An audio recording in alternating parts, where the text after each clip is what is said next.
Rendez-vous ya balongi mabolongo. Rendez-vous ya baero losambo. Rendez-vous ya balongi mabolongo. Napusani kolukaka kaka yo. Lelo na yo kisango ya nzambe na bomoi. Oya no ya mituna bana bato. Oyanga yango yo. Yanolanga nsamba bilembo. Oyanga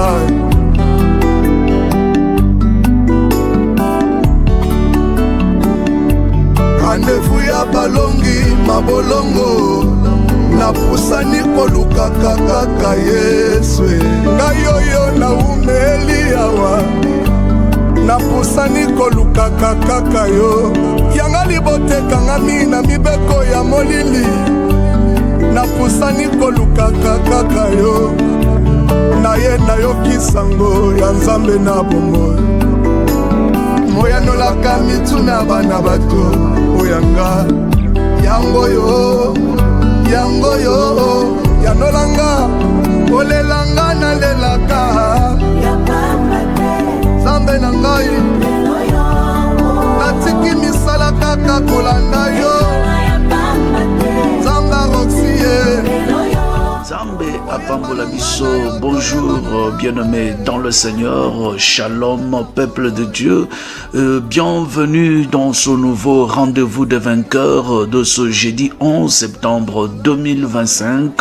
Na microphone, c'est toujours votre serviteur Jean-Pi Likondi.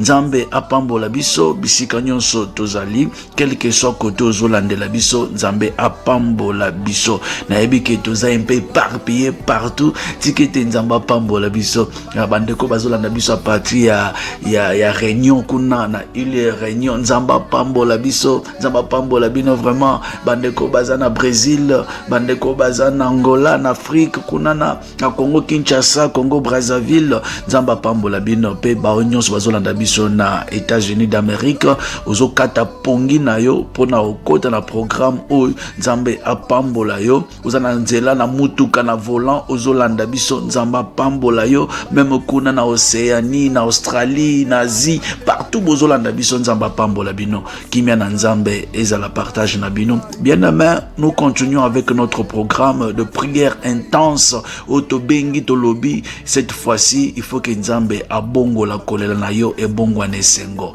Oui, que Dieu change votre tristesse en joie. Oui, ezali droit na yo il faut nzambe apambola yo il faut nzambe afongolela yo ba bikuke e kangamaki. Bien-aimé, tozokoba lelo comme tobandaki déjà semaine tozokende ko détruire tobengi limitation financière, blocage na makambo etali mbongo, makambo etali mosolo. Bible ezoloba l'argent répond à tout.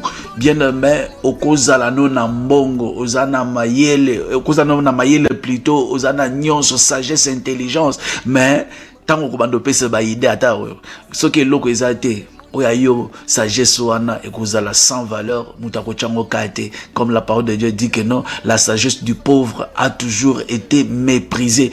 Ataku to pesi vraie idée mais loko la idée ngezouta na mutu oyo azana loko te bakozango na second degré. Mais mutu azana mbongo atazo pese ba idée malonga te omona ka bato bazopusa na pembeni na ye bazo pese valeur comme dans le monde il y a un adage qui dit le chef n'a jamais n'a jamais eu tort, le chef ne danse jamais mal. Donc mutoaza na mbongo azaka na tort te abina kamabe te nyonso azoloba même ces sottises sont des sentences. Pourquoi? Parce qu'aza na mbongo. Bien-aimé, tikete nzamba voici l'homme, nzamba babuki bikeko aibana kopambola biso. Tokolemba prière. Nous lisons un verset de la Bible dans Luc chapitre 18, verset 1er aux Okita. Bien-aimés, ali solo oyeso aloba, il faut qu'on s'ambelaka. La Bible dit Jésus leur adressa une parole pour montrer qu'il faut toujours prier et ne point se relâcher. apesi bango parabole wana pona kotalisa bango ke na vie, quel que soit ba problème, quelle que soit gravité et situation na yo, il faut toujours prier et ne pas se relâcher. Il faut toujours prier et ne point se relâcher. Ndenge na Jérémie totanga ki Bible ezolo faut ko luka Nzambe na motema mobimba. Kotikate, quand on dit na motema mobimba, ça veut dire ne point se relâcher. Ce qui n'a eu réponse te na kotikate. Requête wana na komanda ko insister tina kozwa solution na problème wana ndoko yoka na Jean chapitre 16 verset 20 Yesu azoloba en vérité je vous le dis hein nanu bosengite jusqu'à présent vous n'avez rien demandé. Jusqu'à présent,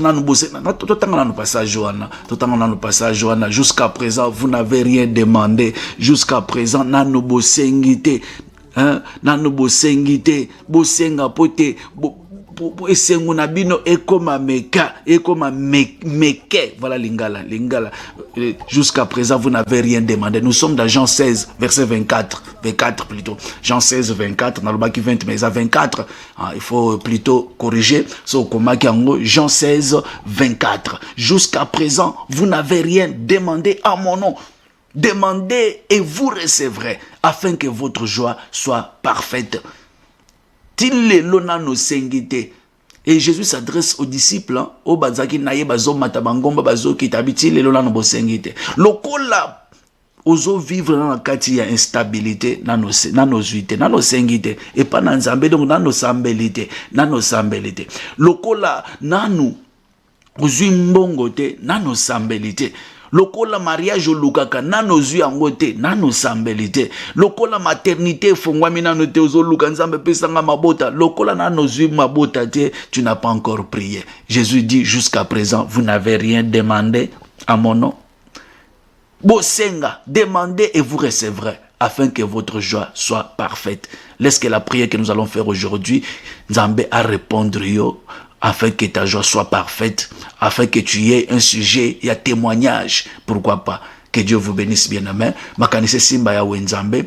Elongo tozo kende ko pambola nanu yawe wa bateli biso apesi biso sumukolo malelo chaque jour azo pese biso pema na bomo chaque jour azo fongolela biso makambo minene na vie azo révéler biso ba mystère caché chaque jour il est là à côté de nous pour nous révéler ces choses pour na kubundela biso pe ko longisa biso parce que so Nzamba bia fongolo miso amolum bien aimé au monde combien tu es combattu te Nzamba zolongisa kabiso bandeko tombola Nzambo pesa ye merci to sambeli na kombo na Jésus hallelujah Nzamba lola Nzamba bikamwa to yeli boso na yo papa to yeko pambola kombo na yo Nzamba yo kaka losam Nzamba pambola ka mokota ya epana yo azonga ndenga yaki papa mokota pesa yo confiance ayo kisamisoni ya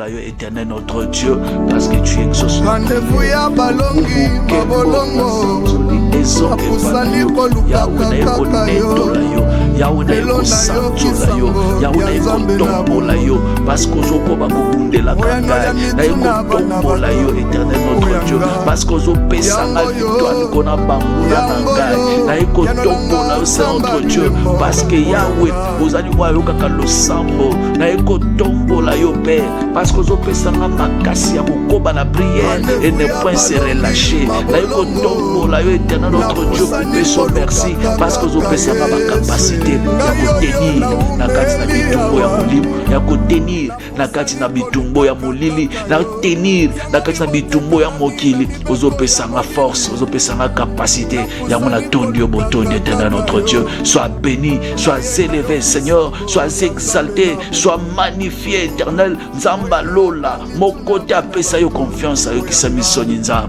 to liboso na yo moki na losambo ya bato komisama netolama sanzolama alléluia bien-aimé yoka problème na biso ezali ya destruction ya limitation financière. Nous allons détruire les limitations financières. Mais il y a un grand thème, il y a quoi détruire les héritages maléfiques de nos ancêtres. Les héritages maléfiques de nos ancêtres, parmi ces héritages, n'est énuméré pauvreté. Or la pauvreté, nakati ya pauvreté, tozu sous-thème, nakati wana, il y a limitation financière. L'argent répond à tout, bien aimé. Mais ceux qui ont un bon côté, ne okomo la pauvreté et la tinzoto et bimi na poisse. Mais son bon eza la pauvreté comme on en a dit. Zamba fongola yo financièrement. Naza pour surtout ça la prière, bien aimé. La Bible dit que tout genou fléchisse, bien aimé. Tout genou fléchisse devant qui? Devant le nom de Jésus-Christ. Devant le nom de Jésus-Christ. La Bible dit dans Actes des Apôtres, chapitre 4, verset 12, si je ne me trompe pas, Bible il n'y a aucun autre nom dans le ciel et sur la terre, partout dans le monde, même dans Sénama, qui était donné parmi les hommes, en qui nous devrions être sauvés, si ce n'est que le nom de Jésus-Christ. Nous avons posé ça la prière, que le nom de Jésus soit élevé sur la pauvreté et la famine. Que le nom de Jésus soit élevé sur l'instabilité et l'ibotanayo. Que le nom de Jésus soit élevé, l'ikona nyonso, mabolongo nyonso fuka maliboso akombo Yesu bien-aimé. Que la pauvreté s'agenouille, la pauvreté de ma famille s'agenouille devant le nom de Jésus. L'instabilité s'agenouille. Le nom de Jésus, toute situation compliquée, toute situation instable, ya vinanga oezangisaka ngai sengo e bana kufuka mela kombo na Yesu.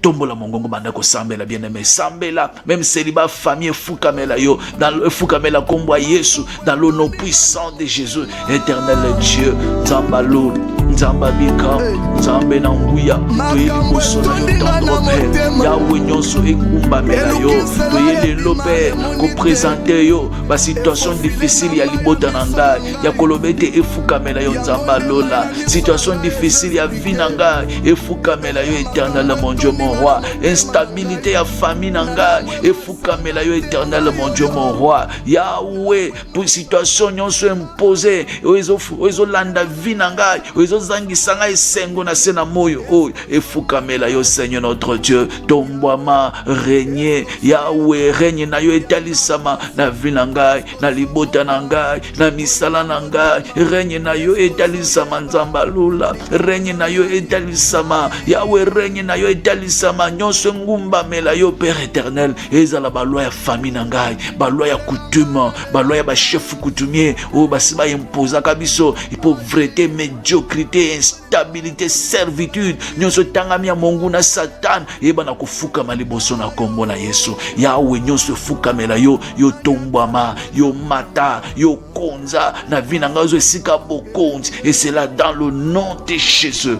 Alléluia. Nzambalola, merci. Nzambalole ngayo natika kuluna kaka bona yo salelanga Nzambe ngayo natika kokosa kaka bona Nzambe. Alléluia.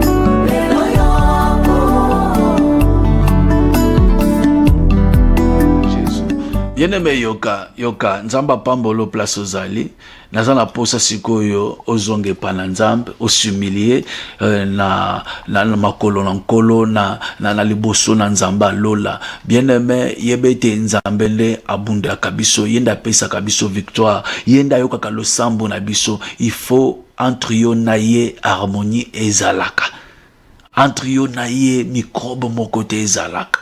Chaque fois il faut ko bongisaka na Nzambe na prière nyonso ko salaka ata obandela ngo 1000 fois par jour. Bien-aimé bongisaka na Nzambe yo kozo lozo mona ke na sala nga eloko te menzoka nde mutumoko azo lingelo azo nyongela yo quelque part comme disent les Quinois azo nyongela yo donc azo kanisela yo makambo moko boye pe lati yo pe.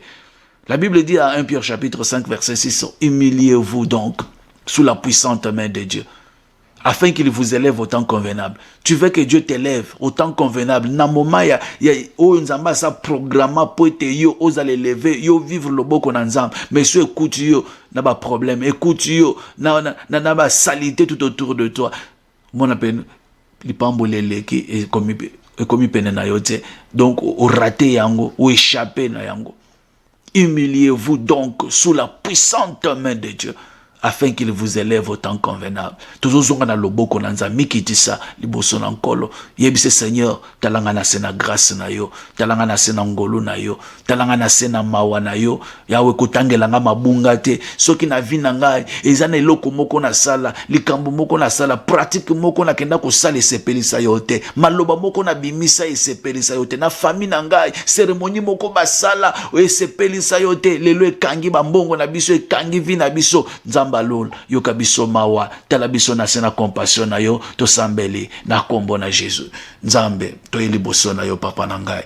Moki na losambo eza yo, molimbisi masumu eza yo. Nzamba lona soki olimbisi biso te nani lisusu, soki olimbisi biso te nani akolimbisa. Le Dieu miséricordieux, un Dieu lent la colère et riche en bonté. Toi liboso na yo tendre Père, le Dieu qui écoute la prière. Je m'approche devant toi Seigneur mon Dieu mon roi, humblement d'un cœur sincère. Na liboso na yo nzam limbisa mbindo na ngai, limbisa masumu na ngai nzamba lol, limbisa ba pratique nyonso na sala, maloba nyonso na bimisa o esepelisa yo te nzamba bikam. Comportement na ngai et afficha on afficha esepelisa yo te nkolo nzambe na bomo. Père de grâce, na ina makolo na yo nkolo, na ina makolo na yo papa na ngai, na ina makolo na yo moki na lusapa, na ina makolo na yo éternel Dieu, na ina makolo na yo Yahweh, na ina makolo na yo nzam, yokanga mawa, talanga na sena miséricorde na yo, talanga na sena compassion na Seigneur notre Dieu. Pardonne mes iniquités, mes transgressions, mes souillures, nyonso nga na ibana ko commettre lokole iniquité, oyo nga na sala, o baboti nanga basala, o membana nanga basala, o lelezo peser likona libota na ngai.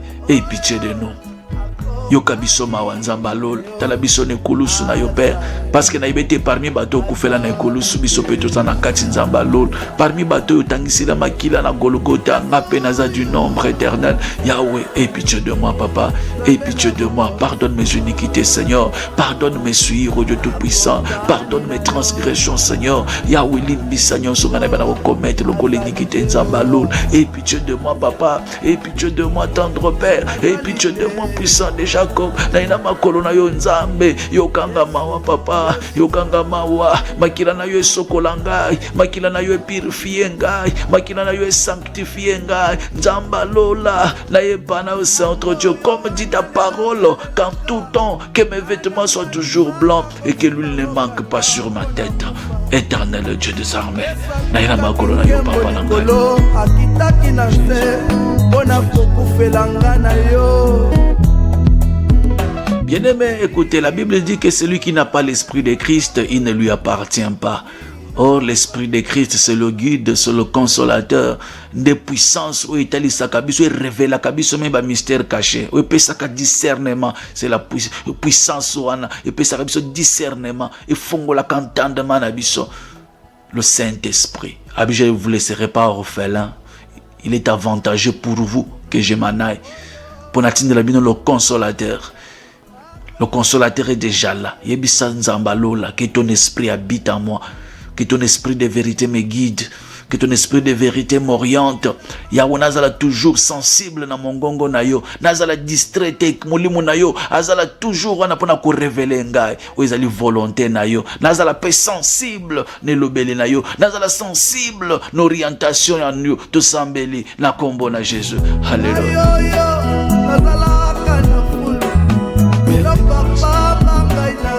Nazala toujours sensible, éternel mon Dieu. Engage na yo Seigneur. Voilà pourquoi j'invite ta présence dans ma vie.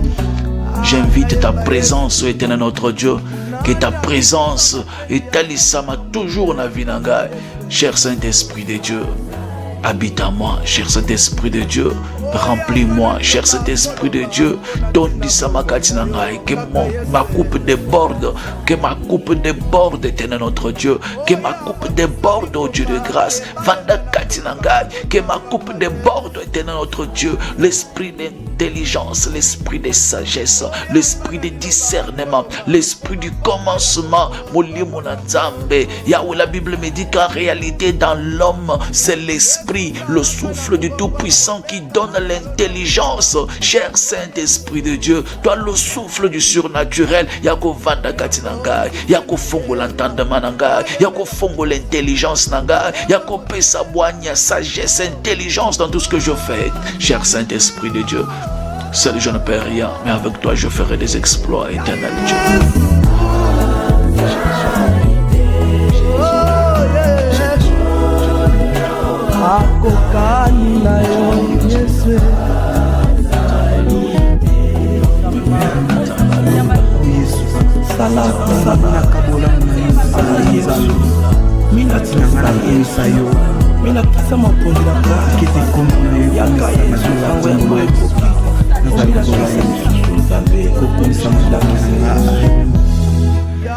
Bien-aimé, écoutez. La Bible dit ceci dans Proverbe chapitre 14. Proverbe 14, verset 23. Tout travail procure de l'abondance. Mais les paroles en l'air ne mènent qu'à la disette. Bien-aimé, souci nanga ezaliete, nyonso zo sala et futa yo. Même le sambo zo salo, c'est tout un travail. Ce n'est pas donné à tout le monde. Il y a des gens qui sont fainéants, même pendant 30 minutes on a prière, c'est un travail qui doit procurer l'abondance. Autrement dit, après cette prière, il faut nzambe apambola yo financièrement, matériellement. Peut-être tu vas te dire,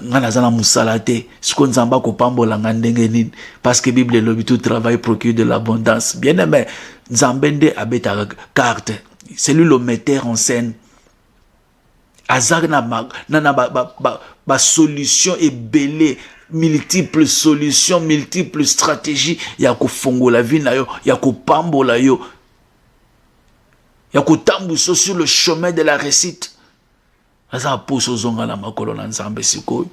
Tozo sambela sikoyo pona o etali misolo, l'argent, mbongo, la bénédiction matérielle et financière. Yango tozo senge pa na nzambe. Atanda loboko na yeliko na vie na yo. Yoko domere na kati na vie apacité. Oko domere na ko viva kana ba miette te. Loko la pauvre Lazare qui s'est contenté que de vivre, de ramasser les miettes qui tombaient de la table de l'homme riche. Non, non. Bien aimé, ozosa la prière, nzambe pe atombola yo matériellement et financièrement. Nzambe pe abete lo carte ya lipamboli. Nzambe moko a pistonné yo na place oyo lipamboli no ezali a pistonné yo sur le chemin de la réussite. A fongo la banzela na yo, a fongo la misolo na yo. Ozala ka déjà ba commerce nzambe a fulu kisa yango. Ozaki na ba faire kweya nzamba restaurer yango. To sambeli na kombo na Jésus. Sambela pona yo pona bana na yo sambela, que Dieu restaure ta vie, que Dieu te bénisse abondamment. Abondance et talisama. Azoloba, je suis le bon berger. Moi je suis venu afin que mes brebis aient la vie et qu'elles soient dans l'abondance. Éternel yo do pesaka abondance papa. To eliboso na yo nzamba lola. Mopamboli ezayo. Yawe nzambo ala kakapa ko kisaka bilaka ezayo éternel mon Dieu.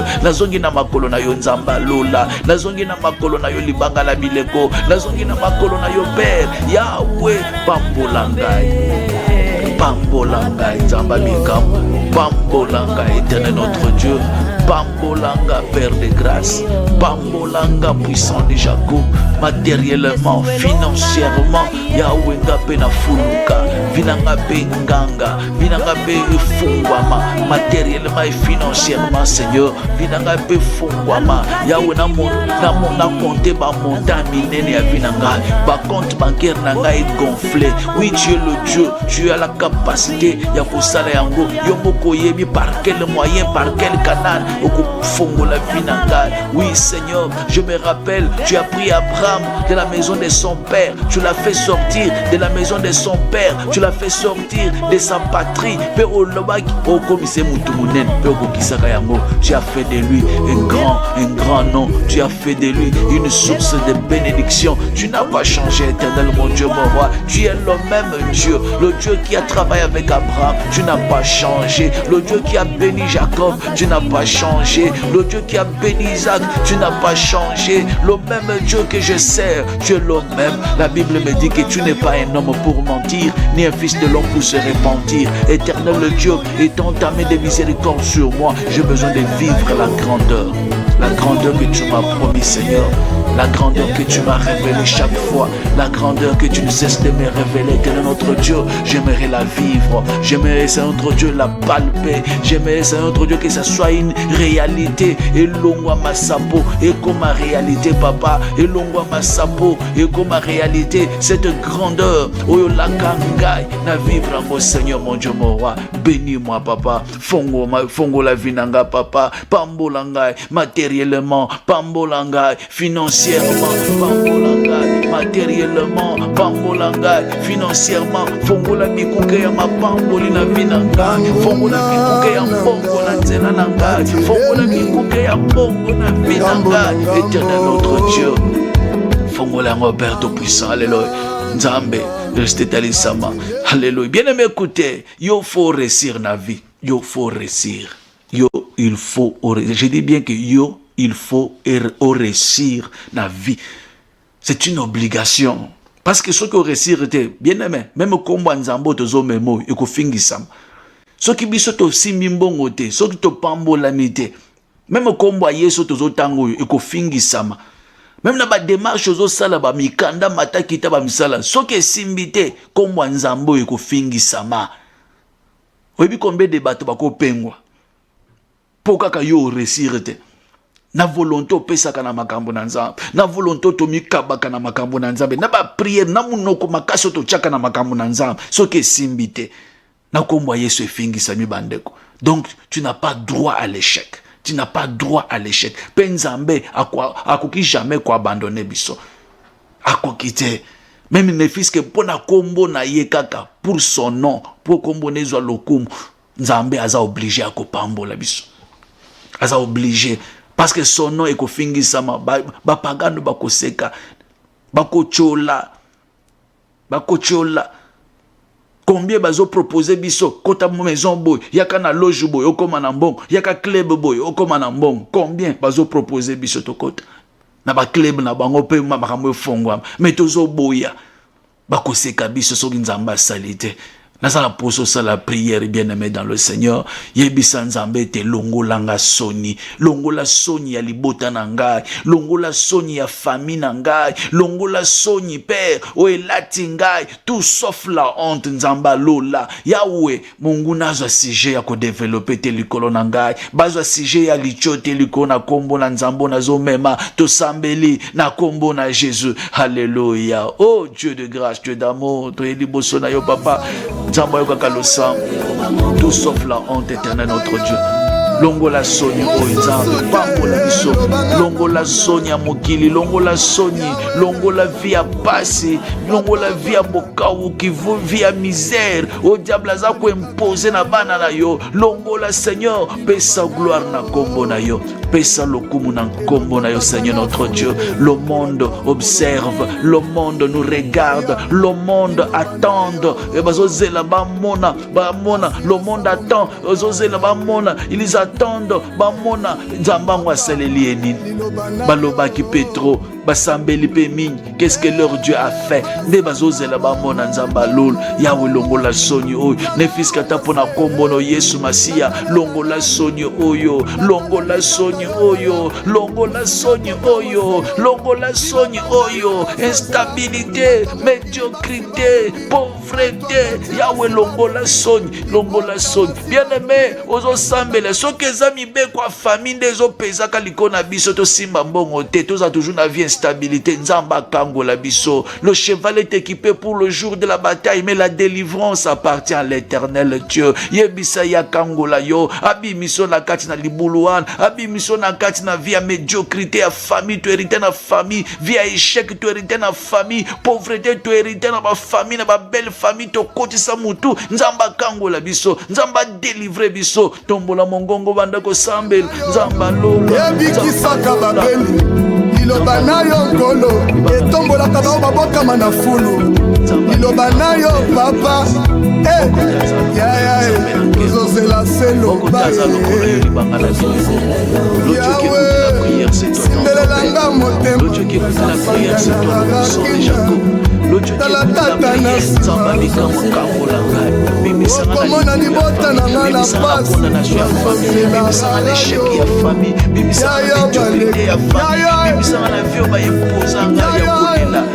pasi yaya balaki basosela yo likomba bazolela se loboko na yo loba liloba moko basimba bamona bikamwa na yo. Notre Dieu, ton bras n'est pas court pour sauver, ni ton oreille bouchée pour entendre ma prière.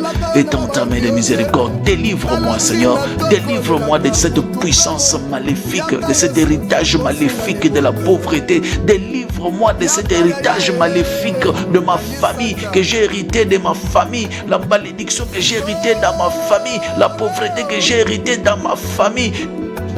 Délivre-moi Père. Kangolanga Seigneur mon Dieu mon roi, Kangolanga libanga la bileko, Kangolanga Yahweh, Kangolanga Père éternel, la tatola, Kangolanga Seigneur mon Dieu mon roi, na bika, Kangolanga Seigneur mon Dieu mon roi, na fongwama, Kangolanga Seigneur mon Dieu mon roi, na fongwama, Kangolanga Seigneur, Kangolanga Seigneur, Kangolanga Seigneur, Kangolanga Seigneur, Kangolanga Seigneur, Kangolanga Père de grâce, Zamba Loul, Zamba Bikamo, Zamba Salaka Makambo Lekela Kabat. Délivrer ngai banzele fongwama, délivrer ngai misolo pesama, délivrer ngai obstacle kweya, délivrer ngai banzele fongwama, obstacle kweya vina ngai kangolama, misolo fongwama. Yahweh nakoma pe utile nakati na musala o éternel mon Dieu, pambola ngai financièrement et matériellement Seigneur, délivrer ngai na ba chaîne ya kindoki. Alléluia. Bien-aimé, écoutez, nayoki déjà kanda molimo e mati, kanda molimo e mati, naza pousa to kitisa moto na nzambe, singa ya famille, lien ya famille, o ekangaka biso na vie ya pasi, lien ya famille, o ezo condamné biso na vie ya médiocrité, lien de famille, o ezo condamné biso na vie ya kotournaka na esika moko, moto na nzambe, ekita, moto na nzambe, panza moto na nzambe ekweisa tosambeli na kombo na Jésus le vrai.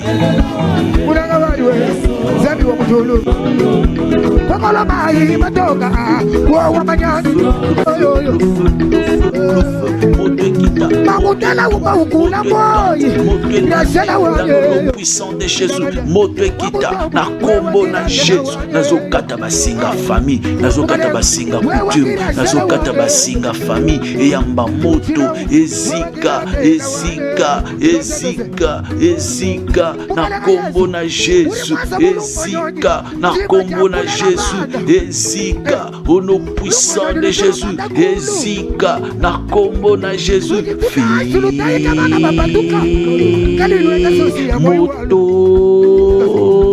Moto ekita, moto tumba dans le nom puissant de Jésus, le feu de Dieu, dans le puissant de Jésus, moto ekita, moto tumba, moto panza, moto landela, basinga famille, basinga coutume, oezo kanganga, yamba moto dans le nom puissant de Jésus, le feu,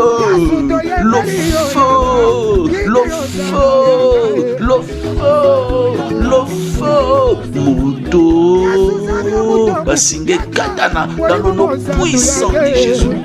Bien-aimé, yoka ozokitsa moto na nzambe, puissance ya échec, limitation financière, pauvreté yamba moto. Bien-aimé, nzamba lola soué na yeza o prospérer à tous égards. O matande komatande soué na nkolo yangwa azoloba to pamba. Il est venu dans le monde afin que nous ayons la vie et que nous soyons dans l'abondance. Jean 10 tanga ngo comprendre. Nzambe yeso na mokili po tozo bomoy pe tozala na bozui ebele, tozala na kati na abondance, to kelele lokote. Mais bien aimé, naza poso kitsa moto na nzambe.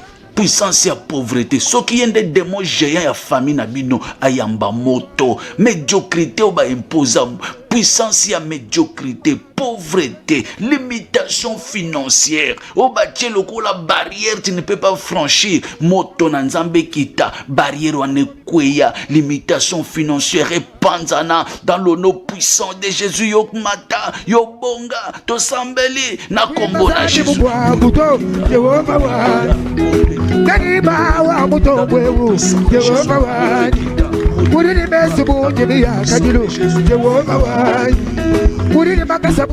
Jésus, moto na nzambe, moto longa, moto kita, puissance ya pauvreté, barrière télémina nzela nanga, yamba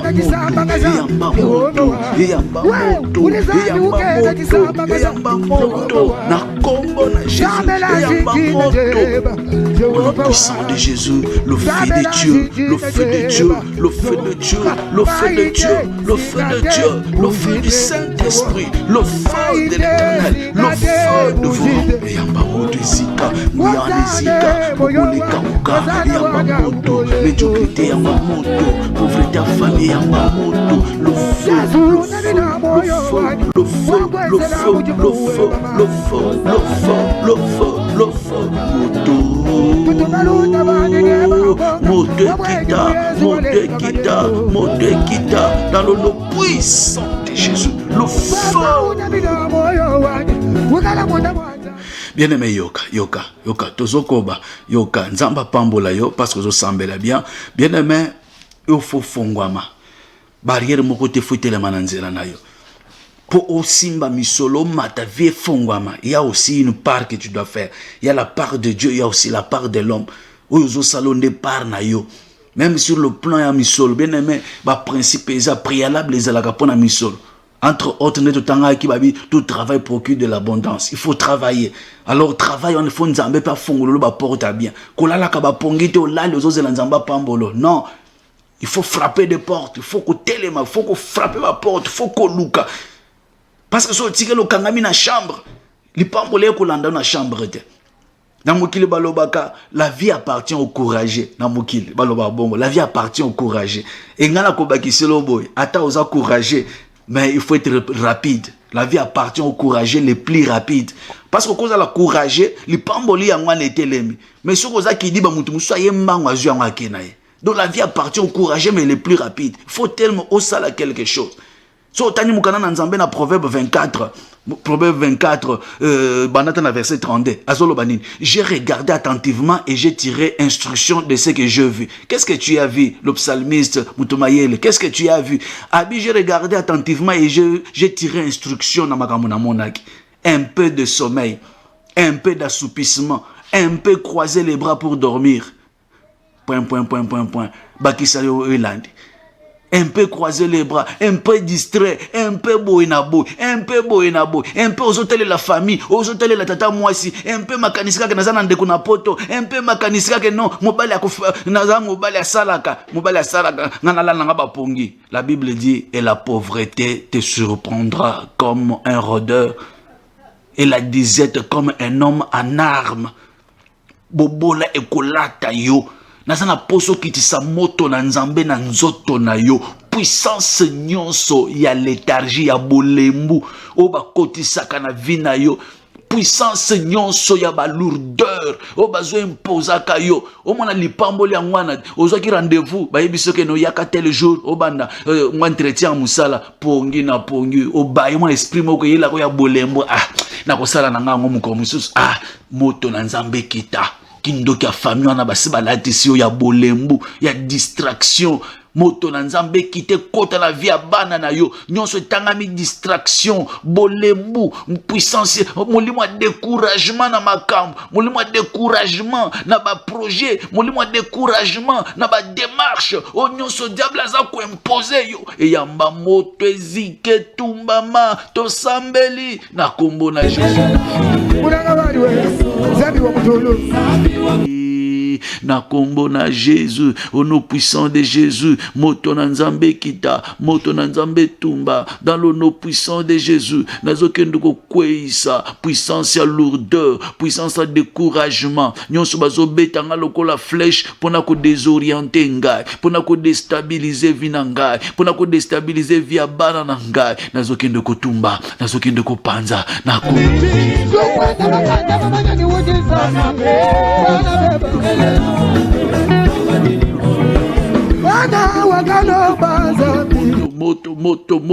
moto ekita, moto tumba, moto panza, dans le nom puissant de Jésus, moto tumba, na kombo na Yesu, fe na kombo na Jésus, nazo panza, nazo tumba, nazo panza, molimo na lourdeur, molimo na distraction, na faire, ya découragement na ba démarche, yamba moto, ezika,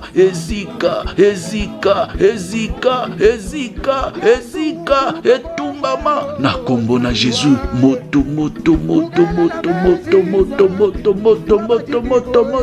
moto na nzambe, moto ekite panza, puissance one, yamba moto.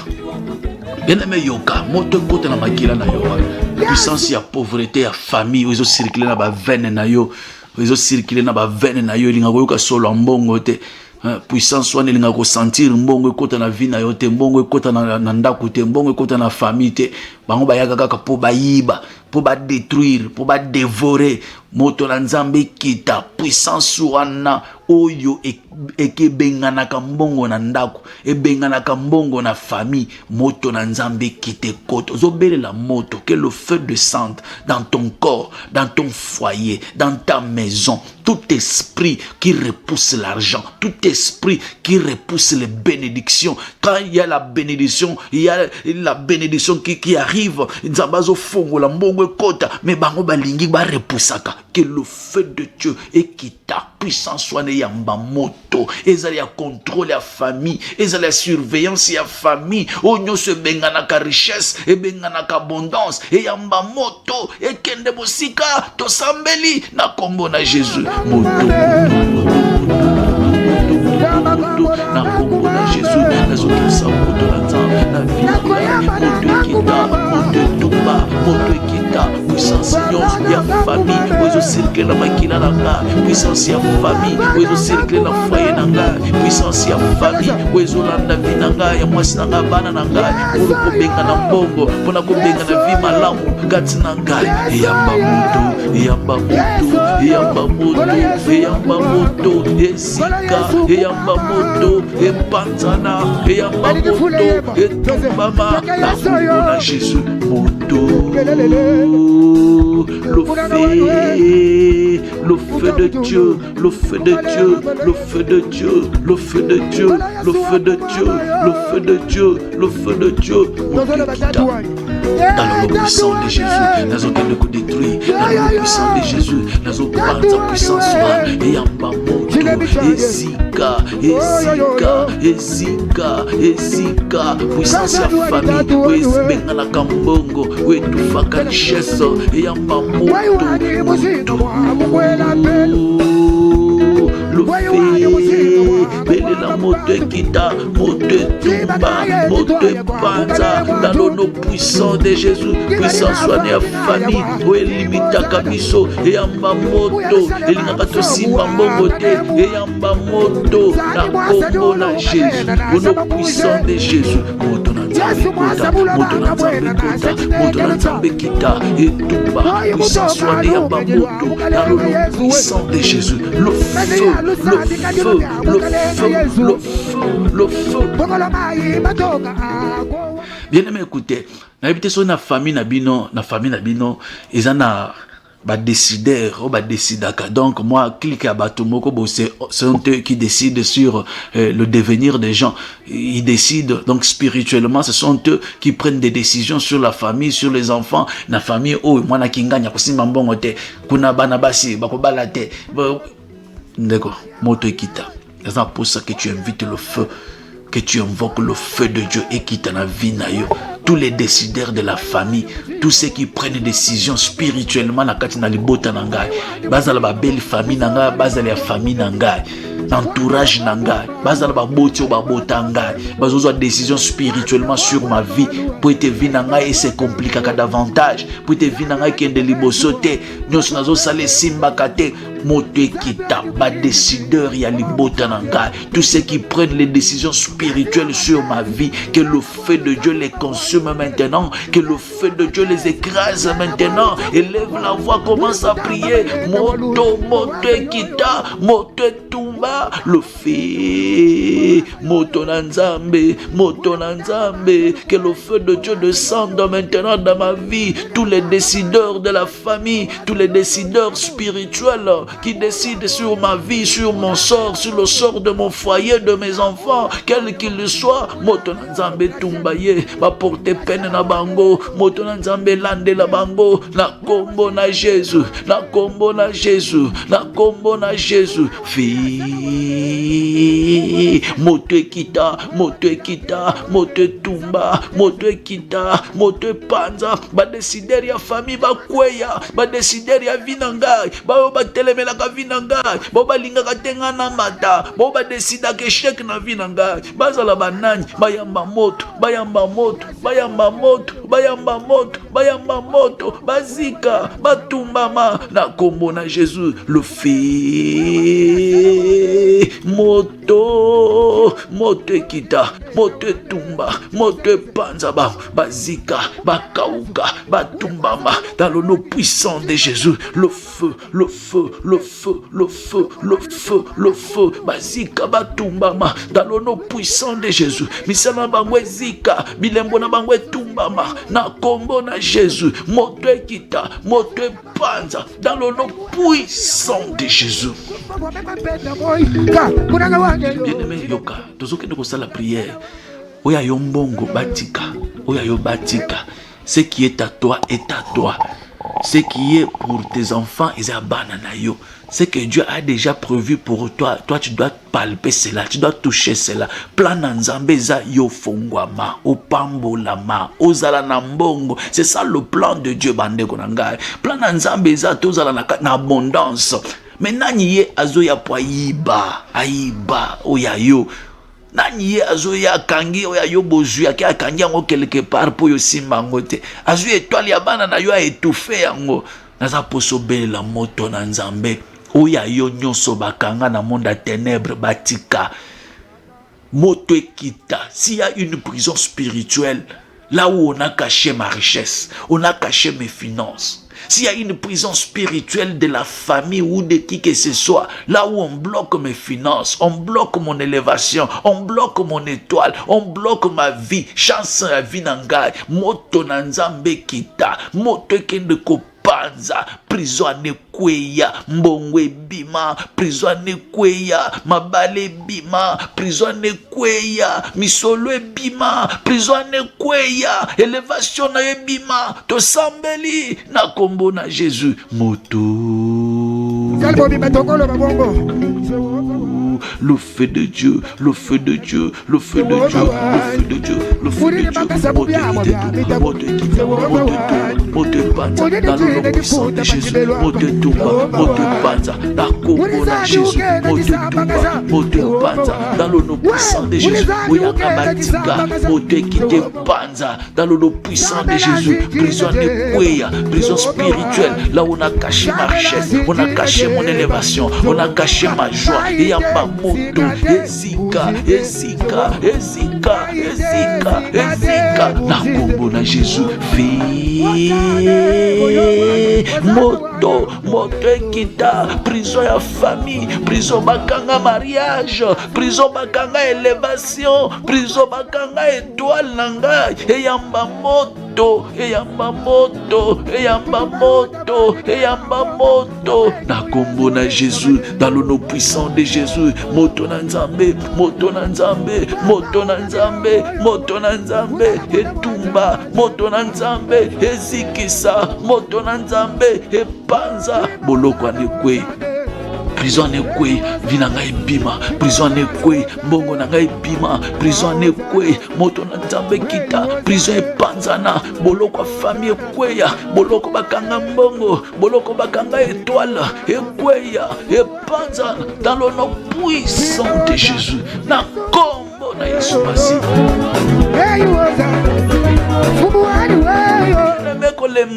kolemba te naza posa moto bakake beta tango ozosala priere ozoningana bien aimé bozwi na yo ekodépendre na façon ozosambela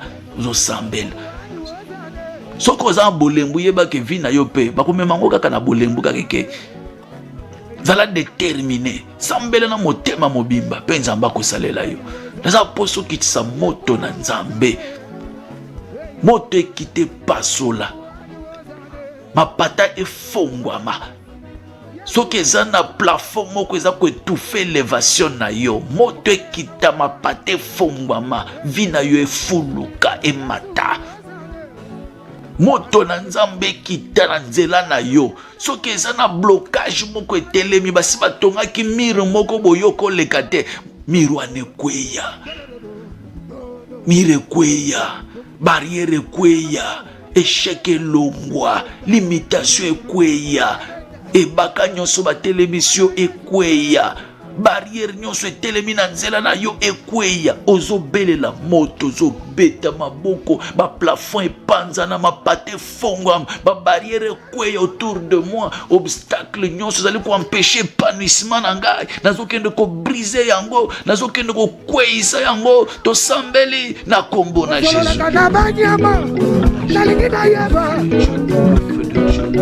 Osolola kategeli na babisi, eya Jésus, osolola kategeli na banyama,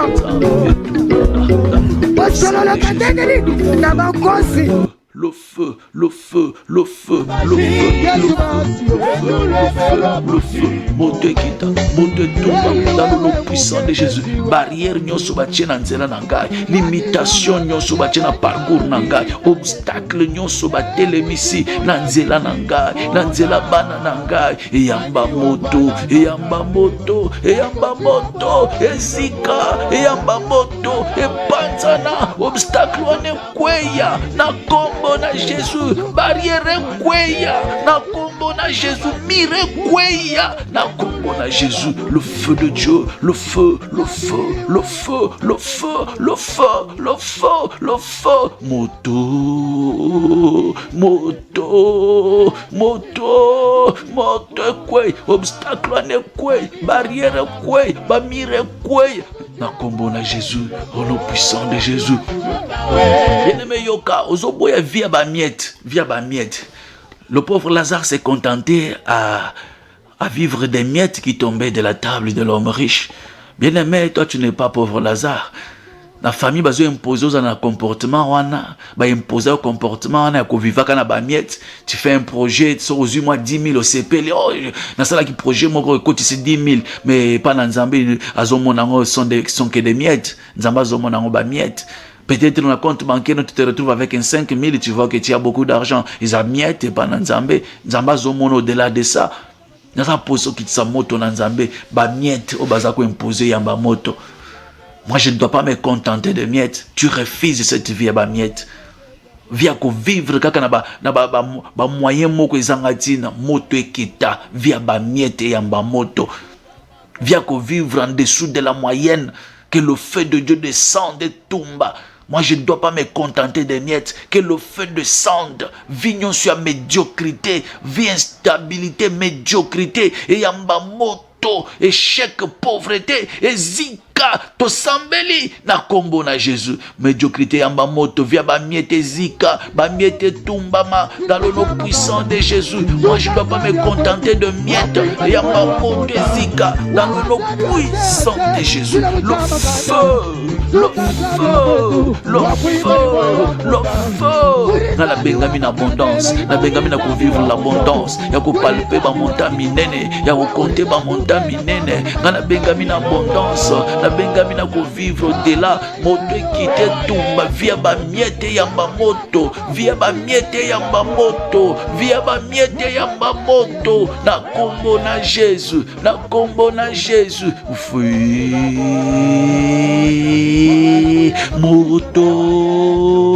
moto ekita moto etumba moto epanza via bamiete via bokauki via bokauki via bokauki via bokauki eyamba moto bokauki eyamba moto médiocrité eyamba moto via bamiete eyamba moto le feu moto na kombo na Jésus dans le nom puissant de Jésus na kombo na Jésus. Alléluia. Bien-aimé yoka, tozo koma na suka dans sa pose sala siko prière. Bien-aimé, tu sais, David, quand bien même azotala benemi na ye baleki na makasi. Atala bi oyo bakoboma ngai. Oyo pe na za so sala fo pa na kwe na nga baleki nga na makasi. Mais abanda ko baisser maboko te, abanda ko fléchir te. Chaque fois à tenir la tête haute. Des fois, moi je ne mourrai pas, je vivrai. Je ne mourrai pas, je vivrai. D'abord, bien aimé, pourquoi j'ai pris cet exemple? Je voulais tout simplement te dire que pour réussir na vie, c'est un état d'esprit. Un état d'esprit. Ma projet simba na vie, ma kambozo sale simba. C'est un état d'esprit. Yomo kufubana ko confesser elonga, ko confesser récite, ko confesser élévation na yo, ko confesser lipamboli na yo, pe okomona yango et s'accomplir na vie na yo. David a dit, je ne mourrai pas, je vivrai et je raconterai les œuvres de l'Éternel. Bien aimé, nous avons posé ça la prière. Yo zoloba ngana ko koma, ngana ko kufa mobola te. Ngana ko kufa mobola te. Na boyi via passer. Na boyi via ya bokauki. Na boyi via ba miette. Pe na okufa pauvreté. Ngana kusimba mbongo. Ngana kotonga. Ngana kosunga bato. Ngana kotonga. Ngana kosala ba entreprise. Ngana komata. Na nzela na ngana linye na nga bana na ngai. Pe to kokoma bato mbongo. Bana na nga ba kotanga ba classe. Bana na nga ba kokoma bato minene. To sambeli. Na kombo na Yesu. Bana ko confesser bien aimé dans le Seigneur. Alléluia. Jésus. Ngana ko échouer ka jamais. Na vie na ngana ko échouer te. Ngana bana na nga to ko échouer te. Ngana ko vivre en dessous de la moyenne te. Ngana okufa pauvreté dans le nom puissant de Jésus. Nga je ne mourrai pas pauvre, je ne mourrai pas pauvre. Na kombo na Jésus via dépendance ko vivre sima ya batu jamais na vie nanga. Dans le nom puissant de Jésus, na ko vivre ka sima ya batu te. Na kombo na Jésus, ngana ko zonga ko landa ka batu na sima te po ba kabela nga po na kosala likambo foka mutu asunga ngai na boyivi wana via dépendance via médiocrité ngana kokufa rassasier des jours na okufa rassasier des jours na okufa na kati na opulence na kati na abondance et c'est là dans le nom de Jésus na kombo na Jésus bien-aimé déjà banda ko benga esprit de mort na forme na ngonyo so moto ekita liwa ikende musika yo okufa liwa maboko abato te bele la moto to sambeli na kombo na Jésus moto esprit de mort na bengani yo esprit de mort na telemeli yo liwa maboko abato na bengani yo na vie na ngai na vie bana na ngai dans le nom puissant de Jésus ngana okufa liwa maboko abato te ngana okufa rassasier des jours dans le nom puissant de Jésus na kombo na Jésus ngana okufa liwa maboko abato te na kombo na Jésus nyonso accident ekende musika incident ekende musika médiocrité ekende musika dans le nom puissant de Jésus na kombo na Jésus fi moto kita moto tumba moto panza dans le nom puissant de Jésus moto panza na kombo na Yesu esprit de mort kanga bisaka kende bima na vinanga bima na via bana na ngai na benganiyo na telemeliyo dans le nom puissant de Jésus. Alléluia. Bien-aimé, c'est ma protection. Nzamba abatela yo, abatela ndako na yo, abatela bozwi na yo, mbongo na yo, misala na yo, tout ce que tu fais est dans la sécurité na nkolo. To sambela na kombo na Jésus. Mobateli malamu to yepa na yo Seigneur. Le gardien de nos âmes c'est toi Père de grâce, te recommander bande ko na saloboko na yo. Père batela moko pe mususu. Na domaine nyonso ya vie, na ba faire na ye, na misala na ye, que le boko na ya bonzambe est dominé. Yahweh, na telemeli nyonso ya échec, na telemeli nyonso ya pauvreté, na telemeli nyonso ya limitation financière, vie nyonso ba imposa ba mo ya dépendance, nazo kendo ko boyango au nom puissant de Jésus. Pe na sengi sécurité ya bonzambe na yo liko na vie na bango dans le nom de Jésus de na bondeli boy. Amen. Voilà. Komina Souka, que Dieu vous bénisse. Soyez bénis au nom de Jésus. Nzambalola apambola biso, apambola mutu nyonso oza connecté, o nyonso aza soudé. Nzamba, voici l'homme apambola biso. Tokomina Souka, bien-aimé dans le Seigneur. Kitika kimia nankolo ezala pe partage na yo. Ozana question ya ko poser, ba numéro ya ngwana eza affiché. Ba numéro ya ngwana, bien-aimé. Au cas où poser question, nous allons te répondre. Tu veux soutenir cette œuvre? Bah, numéro P, na mobile monnaie. Tu peux aussi faire un transfert, ça nous parviendra. Et numéro connecté na ba compte na biso. On saura comment retirer cela, toujours pour l'avancement de cette œuvre. Nzambe apambola biso. Bandeko, tous en avons un service. Toujours Koba, nous avons un service 30 minutes. Chaque soir, 30 minutes, le Bosso Nankolo, de 22h à 23h30, et de 22h à 22h30, juste 30 minutes, toujours sambele, toujours détruire limitation financière. Toujours bouka penda bikeko, limitation financière, kweya, banzele fongwama, obstacle longwa, bozuye pesamela. Donc, to insister là-dessus, il faut obstacle et longwa na vina yo via ba miette, il faut te telemelango tina suka jusqu'à ce qu'on vivre loboko na nzambe. Voilà, que Dieu vous bénisse. Tozokoba na jeune na biso, tozokoba toza sec ti na 18h, na 18h okomela mwa mai, okomela le kaye, okomela jus, okomela ta mwa tasa café mabete. Tango toko sambela na 22h30 to silisi wano fongo les jeunes na yo. Et vendredi, la même chose aussi. Et ici, samedi, na ba héros yodo na ba 13h, ici, service na biso, te déclarer ba bénédiction, te déclarer ba ouverture na kombo na Yesu. Nzamba pambola biso. Quant à moi, je vous dis au revoir et on se retrouve dans le prochain numéro. Ciao. Kolo talanga yo na ye.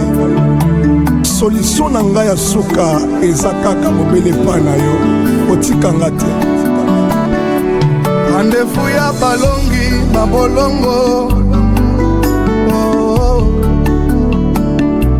rendez-vous ya baero losambo, rendez-vous ya balongi mabolongo, apusani kolukaka kaka yo. Lelo na yo kisango ya nzambe na bomoi, moyano ya mituna bana bato oyanga yango yo yanolanga nsamba bilembo oyanga.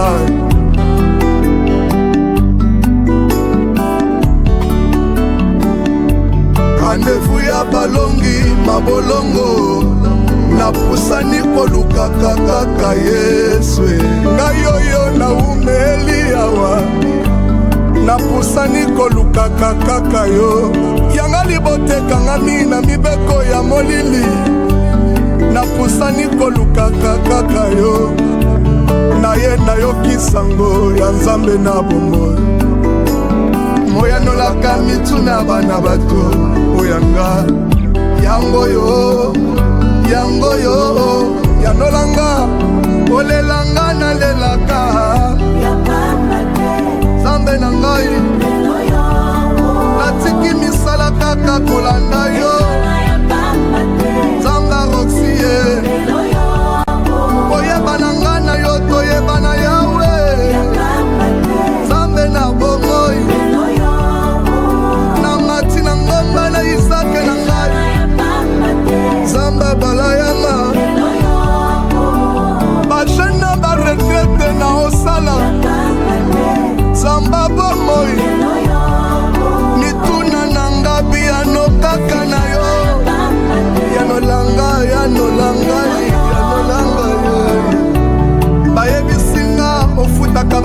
bato tikalaka na nyongwa moto te. Nzambe na ngai, nzambe, nzambe na ngai, na ngai, na nga moko. Nayebi ofutaka banyongwa bato ya ngonga na ye. Lelo yo mopangwisa pinjoli yako pangwisa yanga yoyo. Lelo yo bayebisinga otikaka bato te balelelaka. Lelo yo pasi na ngai, pasi na ngai, yanga pasie, pasi na ngai eyebani. Ekomami na WhatsApp, bakomi na Facebook, yanga pasi oyo eyebani. Ekatisi bibale, ekeba ngomba, pasi na ngai eyebani. Boni oyebi te pasi na ngai ndenge nazonyokwama.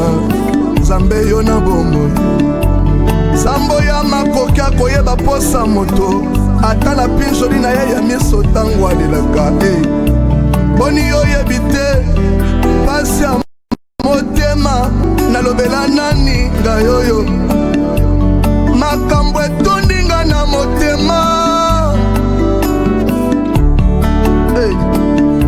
makambo etondinga na motema. Eluki nsela ebima emoni te, efofile na mai ya miso na ngai. Yango nde mai na miso na ngai ezo explike. Ebele ya makambo etondinga na motema na ngai. Nalangwe masanga te ngai yoyo, nalangwe masanga te nga ana. Motema na ngai eza na posa mwana Samuele. Esko ozomona Yawe, esko ozoyeba yanga pasi, esko ozomona bolingo motema, esko ozoyeba likambo na ngai, ngai.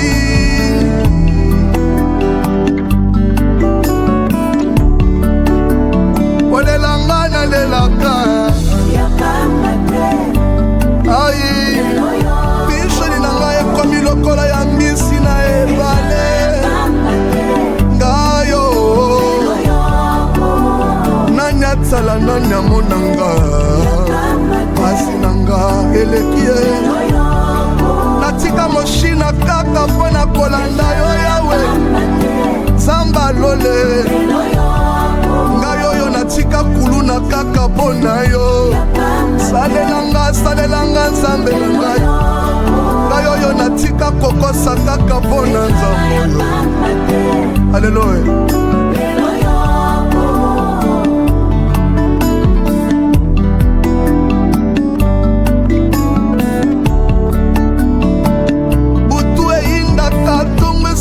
Se na kotana me oyanga puna nini ngai te.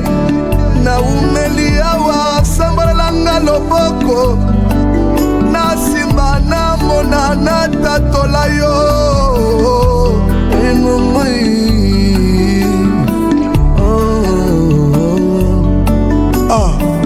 Nzambe na ngai babengaka yo semba bilokota. Otambolaka na fulu mpona kolokota biloko ebwakama.